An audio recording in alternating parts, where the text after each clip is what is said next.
అమ్మ మా class teacher ఆ నెంబర్ ఇచ్చి నేను ఫోన్ చేయమని చెప్పింది. ఏమై ఉంటుంది? డార్లింగ్ ఫోన్ వస్తున్నది, ఒక్క నిమిషం. మేడం నేను గిరి వాళ్ళ అమ్మని మాట్లాడుతున్నాను. ఫోన్ చేయమన్నారంట. వాడు చదువుకుంటే 24 గంటల సోపు అమ్మాయిలను కలితిరుతున్నాడు. పిల్లల కంటే సరిపోదు, వాళ్ళకి సంస్కారం నేర్పాలా. మాకు మా స్కూల్ కంటే ఒక పరువు ప్రతిష్ఠ ఉన్నది, దాన్ని చెడగొట్టబాకండి. సరే మేడం. చదువుకోరని స్కూల్కి పంపిస్తే అమ్మాయి చెప్పండి, అమ్మాయి చెప్పండి. మీ నాయన రాని నీకు వార్తలు పెట్టమని చెప్తా. నాయన ఇప్పుడు రాడే. ఏమే? నేను దూరం నుంచి చూసినా నాయన ఎవరు ఆంటీతో కూర్చున్నాడు. ఎక్కడా చూపిస్తాను పద. పద. నా బట్ట అద్దుమా. లవ్ యూ బంగారం. నీకు నాతోనే కాపురం చేసే చేత కాదు, నీకు ఇంకొకరిది కావాల్సి వచ్చిందా? ఎవరిది రజా? నువ్వే కదా మా పిల్లాడు క్లాస్ టీచరా?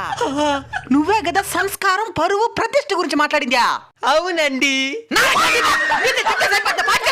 నీలాంటి దాని వల్ల ఉపాధ్యాయ వృత్తికి మర్చిపడతా ఉంది.